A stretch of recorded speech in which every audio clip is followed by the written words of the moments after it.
Hello, everybody, and welcome back to the Uncultured Cinematic Universe. Shit, I messed it That's up. not us. That's not us I anymore. messed it up. God, okay, we're gonna start again.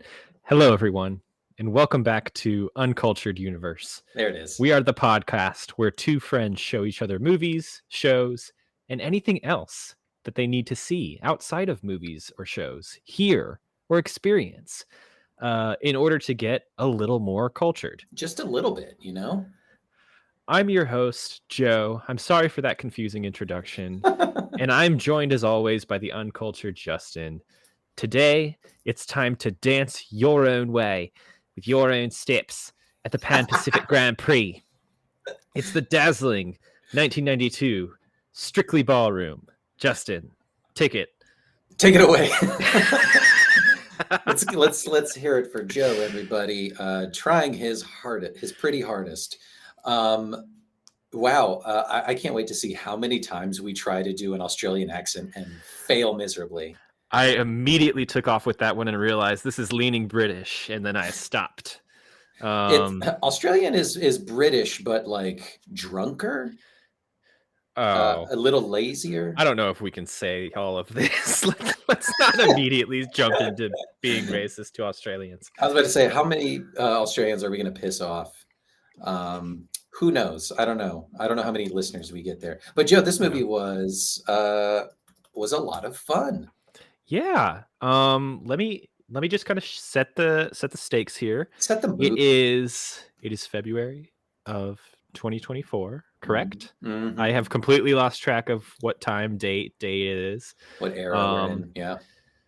We here at Uncultured Universe love a miniseries. We love a pairing of films, if you will. And so this is the start of our Baz Luhrmann month. It's gonna be crazy. We both found a Baz Luhrmann film that the other one hasn't seen, and they happen to coincide with the one other Baz Luhrmann film that we have covered on this podcast. So right. I think it was around this time last year we had Musical March. Yeah. And we did Moulin Rouge, which is maybe his more famous movie, but the movie that we're talking about tonight is actually the start of the Red Curtain Baz Luhrmann trilogy that was ended with Moulin Rouge. Yeah. And so we are talking about the 1992 film Strictly Ballroom, which this was his debut. Yeah. As a filmmaker. Yeah, I have a little background on Baz that I can give out in a bit. But yeah, this is what a debut.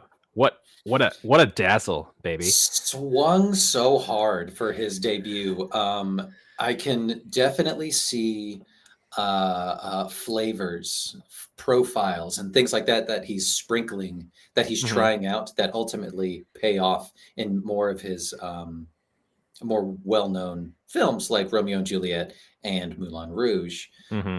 Filming style, he loves, flash.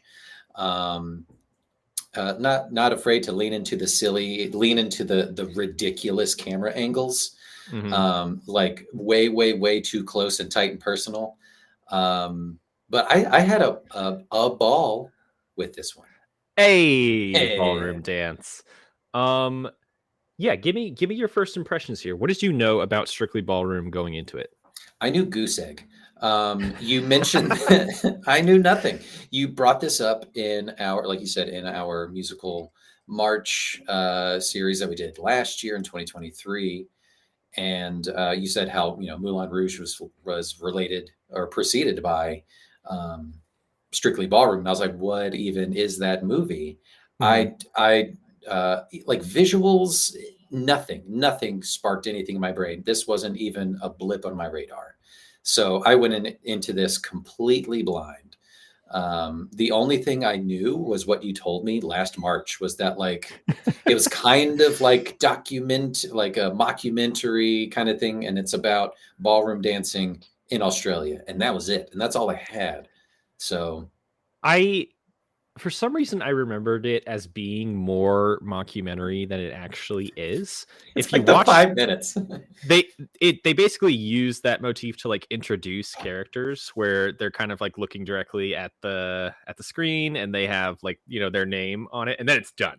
Like it goes straight into, oh, this is a regular rom-com dance movie. Yeah. For some reason I was thinking like, oh, this is like a Christopher Guest movie, like they're going to be going back and forth between like a camera crew the whole time. No, Yeah. it's a regular movie.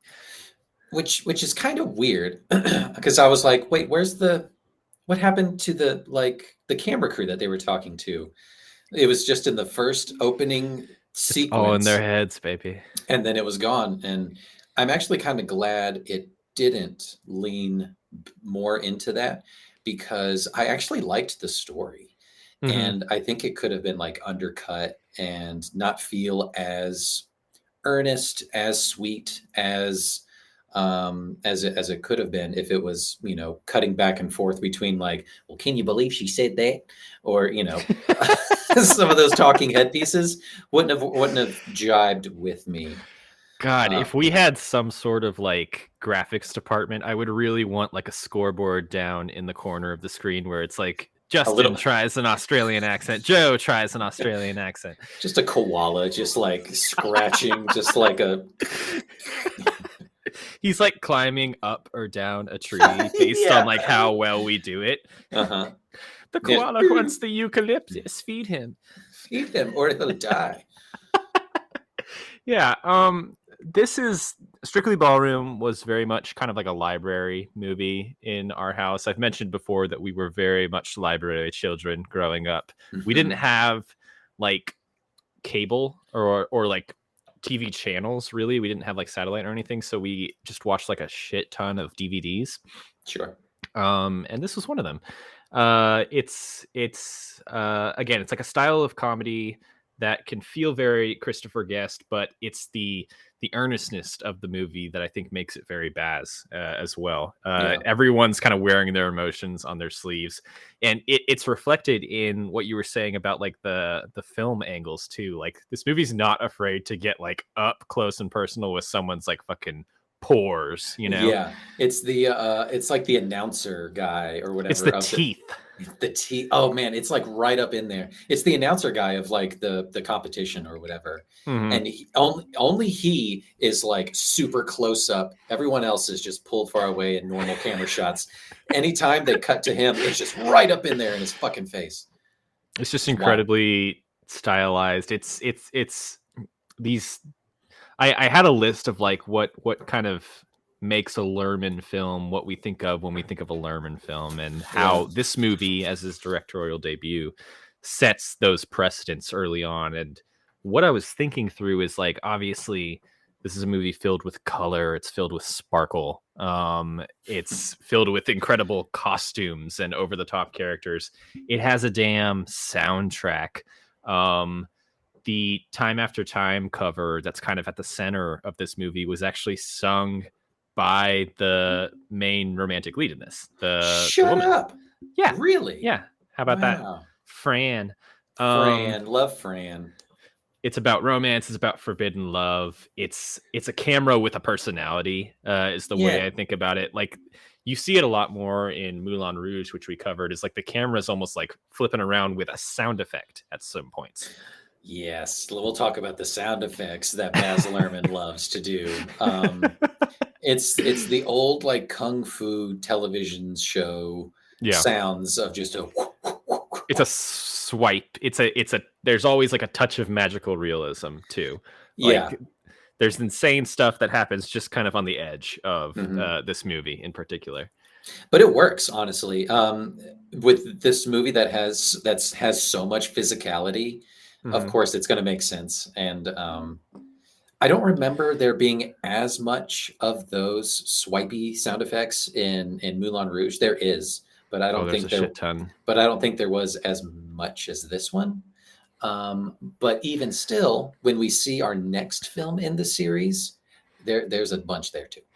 Yeah, I So mean, I'll let you end the episode as we always do, talking about the next film we'll cover. But like, Speaking of the Red Curtain trilogy, some listeners can maybe discern what we'll be covering next. But if we think about like this movie as the start of the Curtain trilogy, you can really see where he starts to establish his style, and you can see how it grows over the next two films, ending with Moulin Rouge. It's really Yeah. interesting. Yeah. Um, I was so in that regard. So you look at the trilogy, and it's always a through line of some sort of like forbidden love sort of story, and the stakes kind of grow with the movie, with each subsequent movie.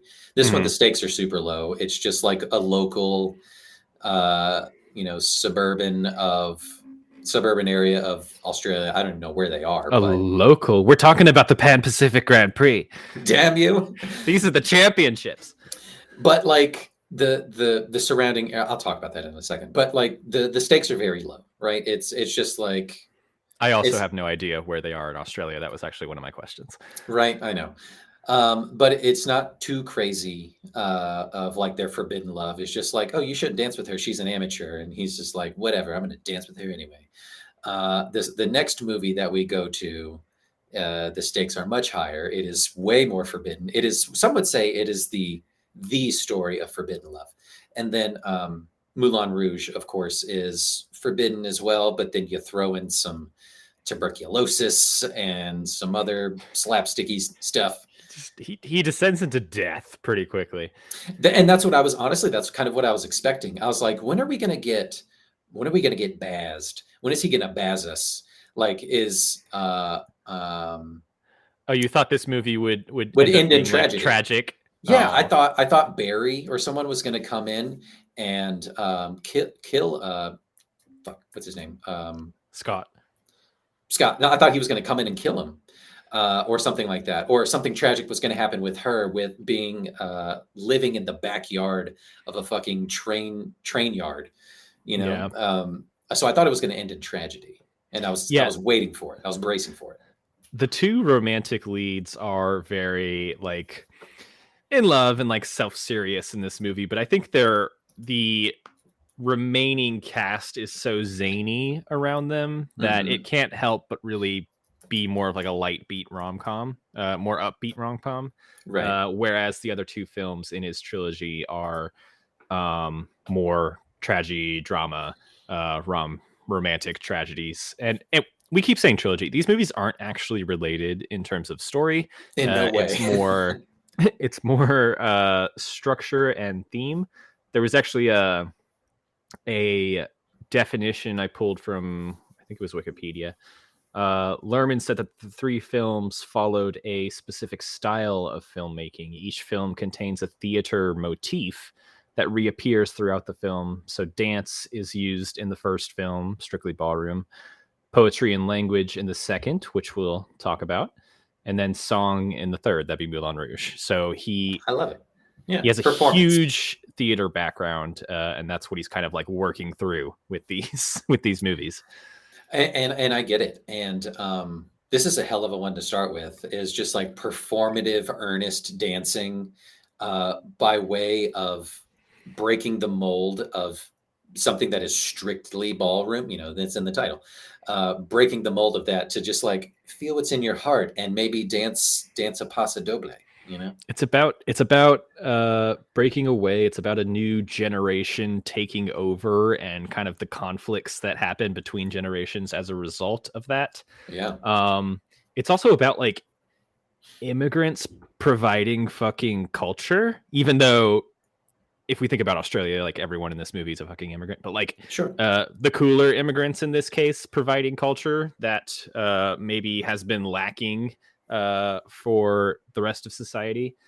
Yeah, you get like, which is still very true to this day, and I'll touch on like my connection to ballroom dancing in a second. You have a connection. I do, but it's not what you think. Oh Stay God. tuned. Stay tuned. Yeah, like you look at the professionals or whatever, the judges, and they're just sweaty old white guys who know like what dance is, and try to shut down and squash anybody who tries to dance outside of the bounds. And they won't stand. There's this movie, and then there's a movie called Muriel's Wedding with Toni Collette that you should watch, that have just like instilled in me a belief of like how tacky and kind of like gross looking Australia was in the 90s, regardless of like how true that actually is. But like the movies that were coming out of Australia at that time that I consumed were this blonde hair, spray tanned, kind of like ultra technicolor style movies that scream a different era in a way. Mm-hmm, mm-hmm. And yet it kind of makes the two leads of this movie stand out even more, because they're kind of not like plain, but they're kind of more normal in the midst of all that wackiness. Mm-hmm. And so they make sense as kind of the romantic center of this. Yeah, and they ground it for sure. They stand out from the cacophony of madness that's going on, of his mom, Scott's mom, just being the absolute most, being the She's my favorite character, and just giving the business to her dad the whole time. And where even so at the end, he's like, "Shall we dance?" And I'm like, dude, bitch doesn't fucking even deserve it. Like, she everyone sucks. dancing at the end. Everyone. Any movie that ends with everyone dancing is a win in my book. Yeah, it was just filled with bodies, just all just swaying, and it's beautiful. All right, we're getting ahead of ourselves, though. Why don't I give you some film stats, and then we can just jump right into the plot, and then we can talk more about it. Yes. Strictly Ballroom, directed by Baz Luhrmann in his film directorial debut, who we're here to talk about. He's right. Stars Paul Mercurio, Tara Maurice, Bill Hunter, Pat Thompson, Gia Carides, Peter Whitford, and Barry Otto, who is Scott's dad in this, who is also the real-life dad, I found out, of Éowyn from Lord of the Rings. Shut up! That's cool. Fun, yeah. Released in August of 1992. Bit of a summer flick, although I guess it's winter down there. I don't know how that works. It's always opposite. Yes. Do they call it summer, though? Surely not. I don't know. They call winter where we call summer. It's Probably. Not like summer means cold for them. Right. It's different. Yes. I think you're right. Okay. In an insane country. We're learning here. It's actually based on a stage play that Luhrmann developed in the mid-'80s, which I can't imagine how that worked. Maybe it was like a huge ensemble. But I guess if like the ballroom classroom itself was kind of the center of all of that, you could see it happening. Mm-hmm. But like there's some big like crowd scenes in this movie that I'd be interested to see how it translates to the stage. Yeah, it's the competitions, right? Yeah. How do you do that on stage? I don't know. Yeah, maybe we only get like the behind the curtain stuff in the stage bit. That'd be a cool little. It's the juicy drama. That's all you want. Yeah. This film made 11 million against a budget of $3 million, so modest little hit there. Yeah, way to go. And like we've been talking about, it's the first in his Red Curtain trilogy. All right, let's jump right in to plot description. Then, do you think you can give me a 1-minute Strictly Ballroom summary, if you will? Yes. All right. Your time starts when I can figure out this clock. Okay. And go. Strictly Ballroom centers around these dancers. Scott, who is a prodigy dancer. He's a badass. He's been dancing forever at this little studio. He's dancing with this one chick who kind of sucks, but she has like that something about Mary hair. It's really weird. He tries to dance outside of bounds, and like he gets kicked out of the competition or something like that, but they're going to get him back in. So he starts dancing with he needs a new partner. So he dances with Fran, is like literally the frumpy girl with the glasses and the frizzy hair. And then she's all that her, and her hair smooths and everything's fine. she's like, I'm going to dance your steps. And he's like, I do. I want to dance my steps too. So then they go to the competition and they undercut everybody. But he learns how to dance with his soul from her family because they're immigrants and they're Spanish. And then they go to the competition and win, but not before he kind of fucks her over for a little bit. But then she's like, I forgive you. And then they dance and make out and they fall in love. It's fun. And it's all in Australia. Nice. You're like a couple seconds over. Perfect.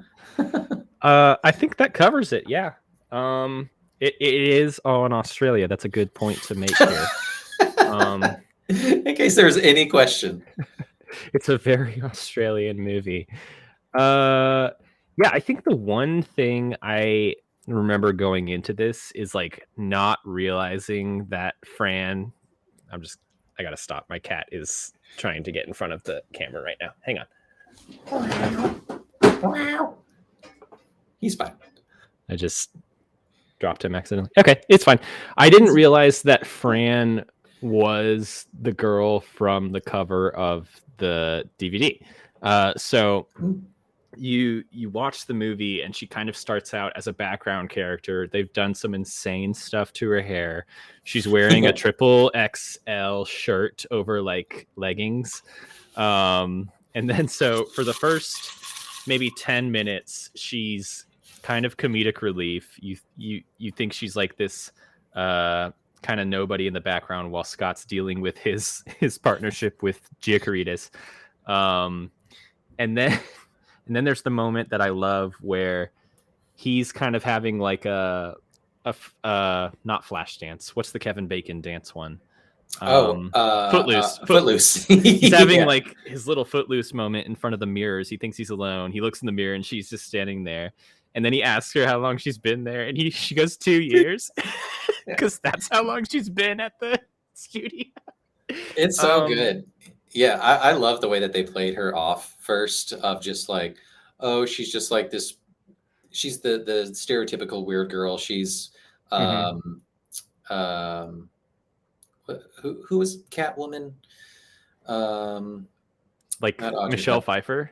No. Shit. Anne Hathaway. Anne Hathaway. She's Anne Hathaway in Princess Diaries. Oh, yeah. Yeah, glasses, the full thing. And as soon as she came on screen, I was like, oh, they're going to fucking, like, she's all that her. There literally is a moment where, like, he asks her if he needs her glasses. She needs her glasses. And then he's like... dance, and she's like, no. And he's like, good. Fuck.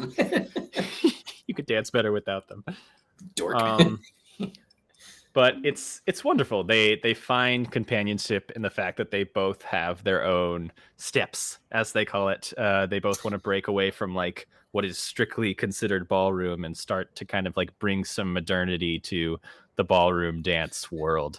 Which is weird. Like his is just like, I want to like spin and twirl and slide and all that kind of stuff. He wants to do like acrobatics. She's got like actual moves. Yeah, she's got the paso doble, and she's got, this Spanish heritage. Which is wild, because she doesn't like totally look it on the outset, and then you see her family later and you're like, okay, I get it. That's where you get the frizzy dark hair and stuff. So they're Spanish kind of thing. I love that they integrate the scenes with her family into it, where he basically like follows her home one day after they've been having these like secret rehearsals and meets her family. Her family has no idea she's been dancing with him the whole time. So you get kind of like a forbidden love thing going, where like they refuse to let him dance with her because she's too innocent and they want to keep him away from her. And then he kind of like stands up for himself, and he says he could do the paso doble, and then you see them do it because they make him do it. And it's like the most like, there's only a word for it, like white, like just completely stiff arm movements where it's supposed to be like sensual and passionate. And then the movie spends the next half hour slowly teaching him to actually feel something with his body. Yeah, right. Like he's been dancing for like 20 something years. Like this didn't come up of like how to dance with your heart or that kind of thing. Hilarious. And I thought that was, that whole part is amazing, because, like her family, her dad, whoever it is like threatening him sort of. and it's like, oh, it's gonna be a dance off. Like, it's not like I'm gonna kick your ass for dancing with my daughter. No, let's have a dance off, buddy. And then they It go in the kind of back, is. and he throws off his jacket, and you're like, oh, Dad's got dancing pants on. I'm fucked. Yeah, his little clogs. Yeah. Yeah, his Yeah, high-waisted pants. it's fantastic. Scott has all the technique in the world, but that's not going to get you into the new age without having a little bit of heart. And this movie is about teaching him that. It's great. It's a great twist on that kind of stereotypical story. I can't think of one off the top of my head where it's exactly that, of like, you're technically proficient, but you don't feel it here where it counts. You feel it only here, not here, right? I weirdly do have another movie that is similar. That was also like one of the movies we had growing up that is also related to dance. Have you ever seen Billy Elliot? Billy Elliot? No, I haven't seen that one. Okay, it is a movie that was released, I think, at the end of the 90s. And it's about this kid who lives in, oh, I'm going to get this wrong. He lives somewhere in Britain during like a coal mine strike. And so it's like they're really poor. He lives with like his really like British working class dad and brother and his grandmom. And they're like real working class, real tough. And he, instead of boxing, secretly decides to go learn ballet from this ballet teacher who is the Weasley's mom from Harry Potter. Great. And so he learns how to express himself through ballet secretly, while hiding it from his working class family. And then he also eventually gets into this like prestigious ballet school doing his own little moves as opposed to like, you know, robotic ballet perfection. Is he throwing like some left hooks and shit? Well, like it does. It mix in with boxing. Yeah. There was so many like dance your heart out movies in the 90s. Like what we talk about ninja movies, the ninja crave, but we forget about the dancing crave. The dancing part of it of the 90s was big too, right? Especially in the late 90s when you get like the young Channing Tatum and fucking Jessica Alba flicks. What is it, like Honey and Stomp the Yard and going into 2000s it was like Step Up, and then that lasted for a while. Step Up, yeah. Step Up to the Streets. Step Up 3D, The Revenge. The Revenge. Oh man. Yeah. Big movie in our house. We should watch it. Step Up, yes. No, Billy Elliot. Let me give you. Give me. Go ahead. Go ahead. I was gonna say I had a really good time with this movie. The two leads are, and I'll say this, like making the trailer that I cut for you with the song that I did for you, made me like, oh, which I'm so thankful for. I think I kind of really like this movie. When you just look at it just from their perspective of just seeing them just dance and kind of fall in love and kind of grow with each other, it's kind of sweet. It's really sweet. Them on the rooftop dancing next to like the clothesline and like the Coca-Cola glittery billboard. Coca-Cola thing. I'm like, this is kind of cinema. I don't know. This looks fantastic. This movie fucks. Yeah. The Coca-Cola sign, hilarious. They had to have fronted at least a third of the budget. They had to at least throw in $1 million. Be like, cool. Sure. We'll pay you by the second. And Baz Luhrmann was like, great. I'm gonna have that sign up for so many shots for so long. And it's iconic. It's an iconic scene of the movie. It's them on the roof in front of Coca-Cola. It's very 90s. Very 90s. Yeah, I love the costumes in this. Everyone around them looks like one of the evil stepsisters from Cinderella, in terms of like poofiness and just like the hair that you mentioned, which is all insane. it just takes us back to a simpler time, you know? Yeah, of a lot more hairspray and just like uncomfortable fabric. Yeah, it's performative, dance competition kind of stuff. And it Mhm. and it a lot of it does feel immediately antiquated and old. So here's the connection thing that I hinted about I'm so earlier. excited.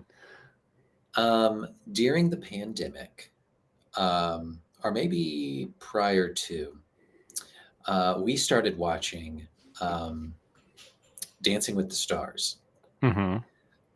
and we did not take any lessons, but we watched a lot of it. But Len Goodman, are you familiar with who that is? He's We were So You Think You Can Dance household. okay. So Len Goodman being like this old professional dancer connoisseur kind of a guy. Every so often, in the seasons that we watched, he wasn't on. He would just kind of just do like quick video kind of stuff talking about the dance and what makes it stand out from other dances and stuff like that. And it's just like it's this old ass white guy who's like a professional in the Spanish two step or whatever. And it's just like, shouldn't the people who like dance this be the ones talking about it? And it's the whole thing, and it ties into the movie of like Barry Glib, no Barry, what's his name? Barry 5. Barry Five. Yeah. He's just like he's the guy pulling all the strings and he started the whole thing or whatever, but it's just like that guy, sure, maybe he can technically do it, but like that guy doesn't fuck. He does he's fuck in the just movie, but he's like just constantly trying to hawk his like 29.99 DVDs or yeah, VHSs yeah, about how to dance. yeah, Uh, it's ridiculous. But I thought that was a neat, hilarious connection. I was like, oh, so he's like the Lynn Goodman of this universe. so wait, like, do you guys know enough to like know the different types of ballroom dance? Like, have you ever tried anything? No, no, no, no, no, no. Not that we're Aw, not that brave. We're not that brave. I But think you guys would be great. it was. I mean, we're the same height. It wouldn't quite work out. Um, Isn't that maybe how it's supposed to be? I don't know. I don't know. A lot of the stuff I've seen, it's like the lead, the male dancer, whatever, is supposed to be taller, or a I've little never bit taller. I don't know. I'm really bad at it because I've never understood the concept of like leading. I don't know how that works. I don't know like how the feet back and forth of dancing Right. works. Joe is Um, not a leader. Joe does not take the lead. how would you rate yourself on your willingness to take the lead in a ballroom dance situation? 2. Um, Two, yeah. let me give you let me give you some background on Lerman real quick, Yeah. just Let's talk because Lerman. Let's do some Lerman talk. yeah, I want to kick off just the Lerman talk, and I figure we can kind of close it out in the next episode, bookend it kind of nicely there. So let me talk about his beginnings. So his full name is Mark Anthony Lerman, by the way. Baz was a nickname he got in like high school and college because of some sort of a connection to a celebrity that I forget. Okay. Um, his mother was a ballroom dance teacher, among Mhm. other things. His father ran a movie theater, among other things. So Amazing. you kind of have the foundation right there. This He was this movie gonna. was fated to happen. It absolutely was. He started as an actor in Australia. He's actually in a few TV shows and movies. Yeah. I don't even Which know what he then looks like. you should look it up. He looks like a Devil Wears Prada like fashion person. Um, he Oh shit, he he does. looks kind of like how you would think someone named Baz Luhrmann looks. Um, Wow. his acting career allows him to fund a theater company, which leads to Strictly Ballroom being his film directorial debut. And he's cited theatrical styles like Italian grand opera and Bollywood as some of the ones that have influenced his own work. You can definitely see the Bollywood in something like Moulin Rouge. Absolutely, 100%. Yeah, Yeah. we surely talked about that. Yeah. So I mean, when we talk about Lerman, it's always easy to just like put him under the umbrella of like, oh, maximalist, like he just wants the most out of every single frame. But I think there's more to it than that. I think like again, like we were talking about, like his camera moves in a way that is somewhat of a character in itself. And he has these characters in his films that are often like really heightened, really kind of heightened versions of side characters you would normally have in films, while also maybe having these like grounded leads. Yeah. And so highlighting the difference there. Yeah, and that's kind of what I was expecting of this movie. I was expecting, you said it's called Strictly Ballroom. I thought it was going to be like way more into the flash and glitz and glamour and that kind of stuff. And you said it was kind of a mockumentary, and I was like, okay, so it's going to be like flash bulbs, all this kind of stuff. It's going to be very Baz Luhrmann. What I've come to know of Baz Luhrmann, of of this the other two movies that we've talked about already, but also like Elvis and I can't even think of Great Gatsby, that kind of stuff. Gatsby. That's what I was expecting from this movie, even though it was his debut. But this one is like way, way, way ratcheted down comparatively. And then that helped me kind of see the kind of filmmaker he is based on those other movies that we've talked about, where it is about just like a core story of two people, just trying to make it, just trying to fall in love. Yeah, my main Baz connections were this movie, Moulin Rouge, and then Australia, which he did in like the mid 2000s. I think 2008 actually. Australia is an interesting one because it's super long. It's a historical epic, and it doesn't have as much as like the theatrical flashiness. You can tell he's like definitely moving past this red curtain trilogy phase. It's much more structured like an epic movie. It still is kind of sparkly in a way, but he uses a lot more like landscapes and like a lot more of like CGI like bigness, as opposed to like interior spaces that are maybe glitzy in their own right. Yeah, I did like the kind of the Batman gritty realism of this movie. Of it's not like a sweeping metropolis. It's not like a bustling city center downtown. It's just like this little suburb with like 2-3 story buildings max. They're kind of piddly, a little bit run down. It's behind a train yard station, that kind of stuff. It feels very slice of lifey. Yeah, and I liked that. You get the feeling that there's kind of like an irony at play there, where it's like all of these people are living and dying for this ballroom competition that is kind of maybe in the middle of nowhere, Australia. You step outside and it's like tumbleweeds, and it's a dust cloud moves by, and you're like, well, they might be in like the outskirts of Sydney or something. I have no idea where they are.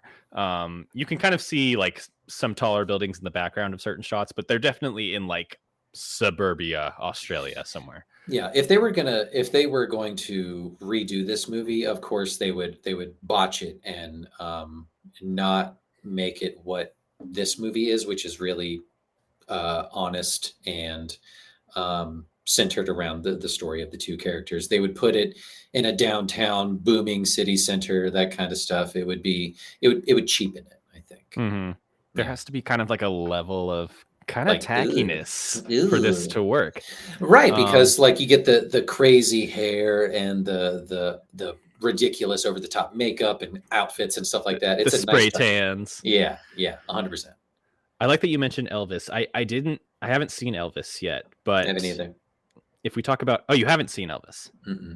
Oh, I was going to ask, like, we're talking about Strictly Ballroom in 1992. Elvis is in like 2021, 2022. So there's like 30 years between his first and his latest. I would wonder, like, what are the differences / like, what are the motifs that you can kind of still see going through his career? Even through like the trailer that I remember seeing in theaters from Elvis, it felt very Baz Luhrmann-y because of just like some of like the flash bulby stuff of like the celebrity of Elvis, that kind of thing, when he's like at the peak of like his name and lights and all that kind of stuff. It felt very Moulin Rouge-y, that kind of thing. But then also too, it's kind of like the historical part, because it takes you from like Elvis growing up to finding fame and then like his demise later. and his real back roots growing up in Mississippi or Alabama, Tennessee, wherever the hell. Mhm. Forgive me, everybody, for not knowing my Elvis trivia. You're going to hell. I'm going to hell. I'll see him there with me.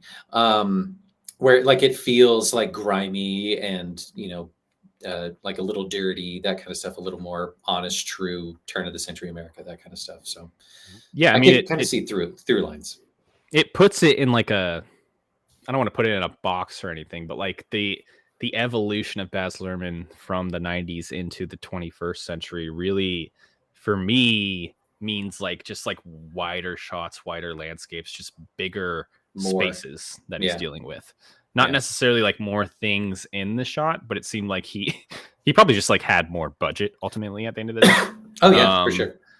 But like his later movies definitely incorporate a lot more CGI to create these like larger spaces. Yeah, I'd be interested to see if he wanted to take another whack at doing this one again or something like that. But honestly, I think this movie is great, and it was a real delight. It Yeah. really was. Yeah. All right. I know we're on a bit of a time crunch. Let me get your cocktail, baby. What are you drinking? This delicious little thing. So I wanted to originally call it "What's in the Thermos" of who's that fucking guy? Ken Railings. Railings. I love that last name. It's so good. Ken Railings. What's in the thermos, Ken? Um, but I was kind of bankrupt, like mentally, for ideas. So I went to the internet to kind of look up Australian cocktails. And where did that lead me? It led me to the place where there are no rules, but it's just right.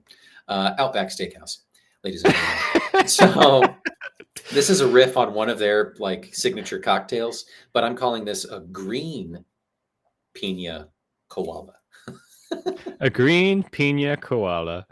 Yeah, so this is rum, pineapple juice, coffee liqueur, blue curacao, and a little bit of oat milk because I didn't have coffee or coconut cream. So it's delicious. Outback Steakhouse, Australia's most famous export. Yep, That and Nicole koalas. Kidman. That's right. Pam Short's broken both her legs, and I want to dance with you. Oh God, I loved that. The little kids in this, that was unexpected. Oh my God. Yeah, they were kind of like the Greek chorus. Yeah. They were. All right. What do you got? I have what I am calling a Bogo Pogo Spagliato. Oh yeah. So this is essentially a Negroni Spagliato, which, as we as internet users all know, is equal parts vermouth, Campari, and Prosecco. Stunning. Stunning. Some grenadine for color, and a little bit of an orange, like a garnish here that I think is actually from a cutie. You guys have adorable. cuties? Yeah. Oh yeah, adorable. Yeah. That's great. Very fun. All right. Give me some final thoughts on Strictly Ballroom before we get into some end games here, bud. For a movie that I knew nothing about going into it, I was delightfully surprised. Mm-hmm. I was mentally prepared for like maximum carnage, full throttle Baz Luhrmann, glitz and glamour, wildness, but seeing a more reserved, more kind of focused storyline on two people just trying to fall in love or actively falling in love with each other by way of dance was really neat, and I thought it was great. And like I said, like cutting the trailer myself and just kind of watching those scenes over and over of watching them dance together, I was like, I really like this. Yeah, this is good. This is good for me. It's a great movie. It's a good time. I revisit it often. If you want this level of like kind of quirky Australian comedy from that era as well, check out Muriel's Wedding too. Again, it's Toni Collette. It's awkward and hilarious, and this same level of like quote unquote tackiness that we've been talking about is also present. Amazing. All right. Shall we get into endgames? Yes. And a disclaimer, which was hilarious. So you told me we were going to do this game, and you gave me the title. And I was like, cool, I'm going to give it a little, what did I say? Like a little samba flair or something like that. And you said, no, it's more like a sultry tango. And I said, my only connection to what a tango is from Rent, Yeah. which is the Tango Marine. And you said that is the most bi thing ever. And I never felt more seen or validated in my entire life. Thank you. So here we go.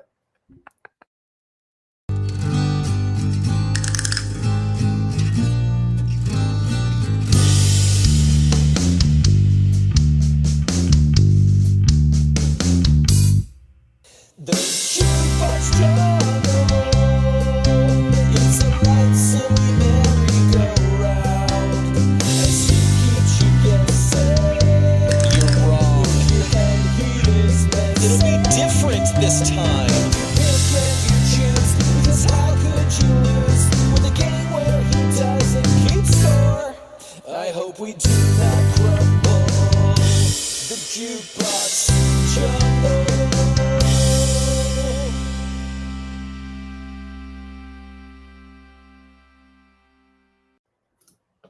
Hit me.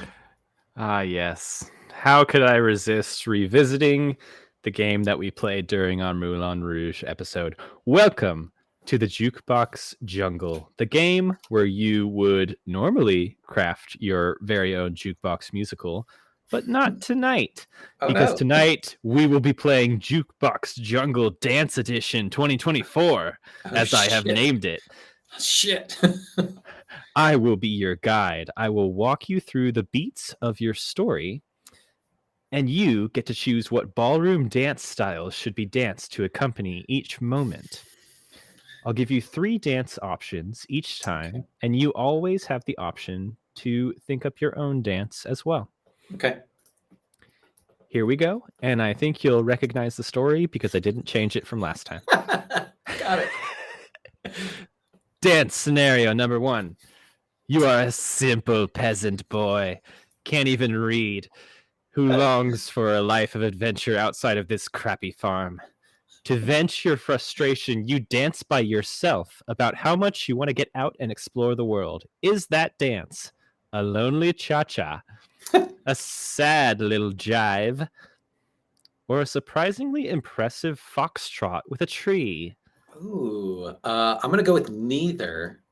I'm going to say it's fourth option. It's going to be a pathetic single swing dance, but in the style of the mid 90s swing dance from when the Gap tried to make swing happen again. So it's going to be that. It's going to be that swing dance. I'm going to need to look up more on that, but yes, you sound sad and pathetic and lonely. Dance number 2. You break out of that podunk town and immediately run into the love of your life, but she doesn't notice you, and she hates music. You convince her to do one dance with you. What dance do you lead to woo her? Is it a paso doble, and you immediately treat her like a bull? Is it a sexy little samba? Or you're holding your feelings back and choose an austere waltz? Ooh, I like that one. But I'm going to go with my own choice. I'm going to go with a confusing interpretive dance. We're just going to just like writhe in front of each other and just like see what happens. Okay, I'm starting to take this personally. Dance number 3. The love of your life has been won over by your shitty interpretive dance and developed a taste for dance herself, but her family doesn't approve of you. They dance around her as a group to symbolically explain that you're no good and that she should leave you. Is that dance a fierce group tango, an aggressive quickstep, or a surprisingly impressive and coordinated foxtrot? Have these been the same 3 choices just with different adjectives each time? I don't know. I don't know. Should have been paying more attention. No, they have not. I'm going to choose what I'm about to say, and that's going to be neither. They're going to do a deeply coordinated Irish dance, like a stomp dance, like Oh, wow. Lord of the Dance, Michael Flatley. That's out of nowhere and terrifying. Yes. Okay. Yeah, just Oh, it appears to work. Dance number 4. Your love's family convinces her that you're not good enough for her, and she dumps your ass. In response, you resolve to show them that you're worthy by learning to read. What is the motivational montage dance that you and your friends perform for months while you learn to read? Is it a group waltz, like in a circle? Is it a very stompy Roomba? Or is it a surprisingly broy foxtrot? What does that even mean? Surprisingly broy. It's going to be a syncopated robot dance as a group, but with like a chant that goes into it. So R-E-A-D, he can read. Reading, technology, knowledge. I get it. Reading, Right. technology. Yeah, it's me, a robot. Bunch of robot dances. Love it. Want to see this movie. Dance number 5, the finale. Armed with your new reading skills, you now have a choice for how to proceed. Do you try and win back the love of your life? Do you decide that she wasn't actually that great and go off to explore the world?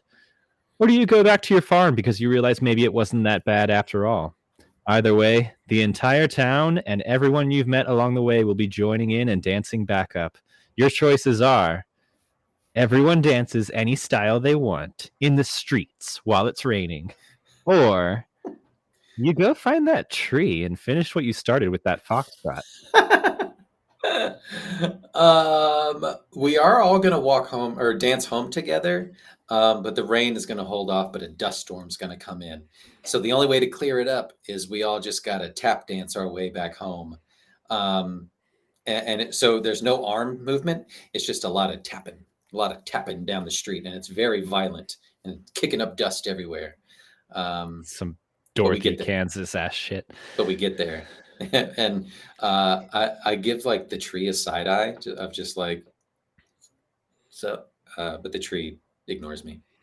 One dance. She's already moved on. Fantastic. Justin, you passed Jukebox Jungle Dance Edition 2024 with flying colors. You did not keep score like I thought.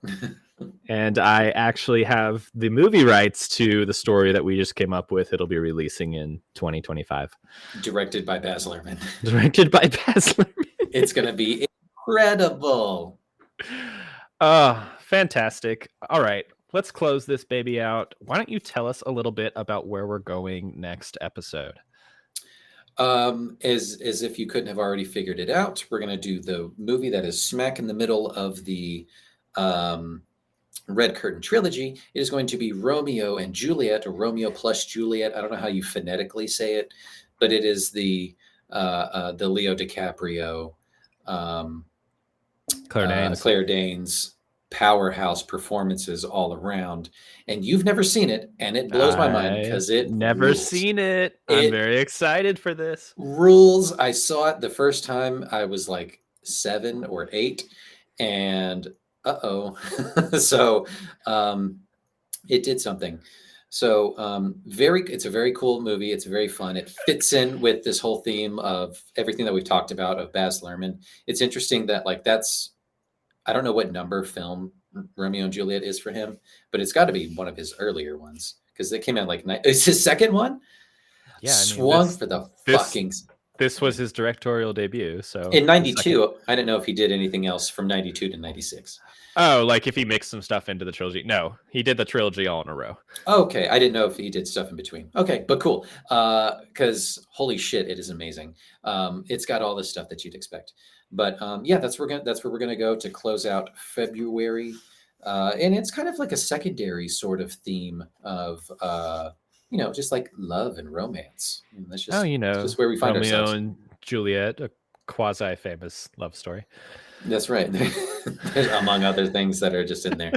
But yeah, it's wild. But Joe, thank you for showing me Strictly Ballroom. Again, I had no idea about this movie, and I don't think I've ever would have come across it organically any other way.